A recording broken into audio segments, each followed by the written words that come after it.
You know, when you picture a courtroom, you probably think of serious judges and somber lawyers.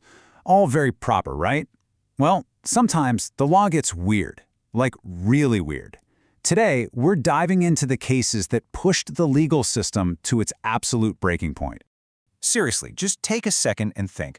What's the most ridiculous thing you can imagine suing someone over? Got something in mind? Okay, well, I promise you, whatever you just imagined, the reality is way stranger. The stories we're about to explore defy all logic, challenge our idea of justice, and yeah, some of them are just absolutely hilarious.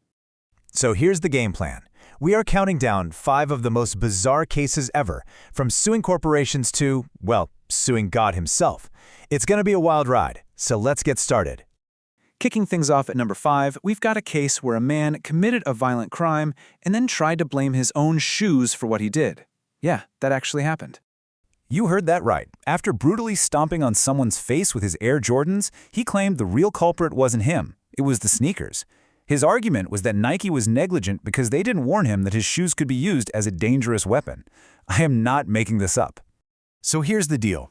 Sir Giorgio Clardy was already serving a 100-year prison sentence for assault, and from his cell, he personally filed this massive lawsuit arguing Nike sold a product that could be used as a weapon, all without a proper warning label.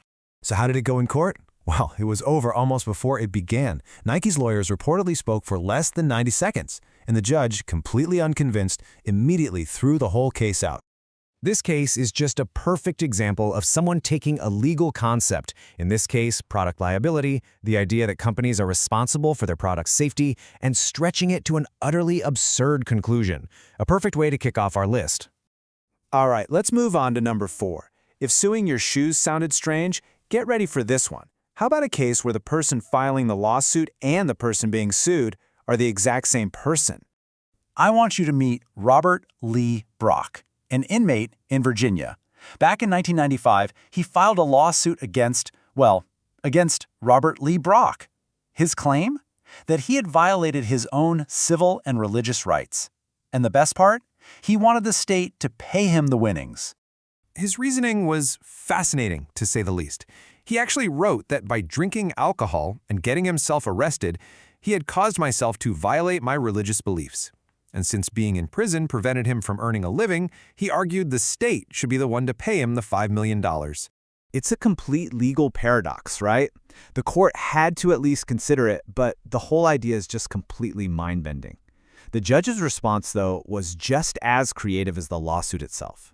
While the judge ultimately dismissed the case, calling it totally ludicrous, you have to appreciate the dry humor here. He also acknowledged Brock's innovative approach.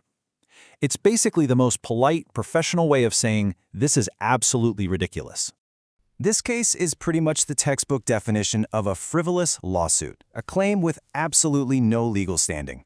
And you know, it perfectly sets the stage for our next case, which became the poster child for that very term, even though the real story is so much darker. Coming in at number 3 is the case you think you know all about, the infamous McDonald's hot coffee lawsuit. But the story that became this national punchline is a complete and total distortion of a horrifying truth. The media painted this picture of Stella Liebeck as some greedy opportunist, but the reality was she was a 79-year-old woman who suffered deep third-degree burns. We're talking 8 days in the hospital and excruciatingly painful skin grafts. And why were the burns so bad? Because the coffee was served at a scalding 190 degrees Fahrenheit. That is hot enough to cause third-degree burns in just a few seconds. Way, way hotter than anything you would ever make for yourself at home. Here's the kicker. She never even wanted to go to court. At first, she just asked for $20,000 to cover her medical bills. And McDonald's response? They offered her a measly $800. It was only then that she sued. And this is where the story gets its big twist. During the trial, it came out that McDonald's had over 700 previous reports of people getting severe burns from its coffee. They knew it was dangerous. They had just decided it was cheaper to pay off the occasional burn victim than to simply lower the temperature. This case was never frivolous. It was about corporate accountability. It got painted as a story of greed, but the truth is, it reveals just how a false media narrative can totally hide a necessary fight for consumer safety. At number 2, we're moving away from corporate negligence and into the world of personal deception. This is a story about how trust can be twisted into a weapon, and it led to one of the biggest psychic fraud cases in American history. Over a period of almost 2 decades, the famous author Jude Devereaux was systematically scammed out of a staggering $17 million by a psychic named Rose Marks. So how could this even happen? Well, Rose Marks was a master manipulator. She preyed on Devereaux during a time of immense personal tragedy, creating this web of psychological dependency. She convinced the grieving author that she needed all these expensive rituals to cleanse her of evil spirits, siphoning off millions and millions in the process. Eventually, the whole scheme unraveled. Rose Marks was found guilty on 14 federal counts, including wire fraud and money laundering, and she was sentenced to 10 years in prison. This case really forces us to ask a difficult question. When scammers are so good at exploiting people's grief, where's the line between someone's personal belief and actual criminal fraud? And how can the law possibly protect the vulnerable in these situations? And that brings us to our number 1 weirdest court case ever. Forget suing corporations, forget suing yourself. One man decided to sue the defendant to end all defendants: God. In 2007, a Nebraska state senator named Ernie Chambers filed this official court document. In it, he sought a permanent injunction against God for causing, and I am quoting this directly, fearsome floods, terrifying tornadoes, and making terroristic threats against humanity. But here is the brilliant twist. Chambers wasn't having some crisis of faith. He was making a powerful political statement against a new state law that was designed to restrict what it called frivolous lawsuits. His argument was actually pretty profound.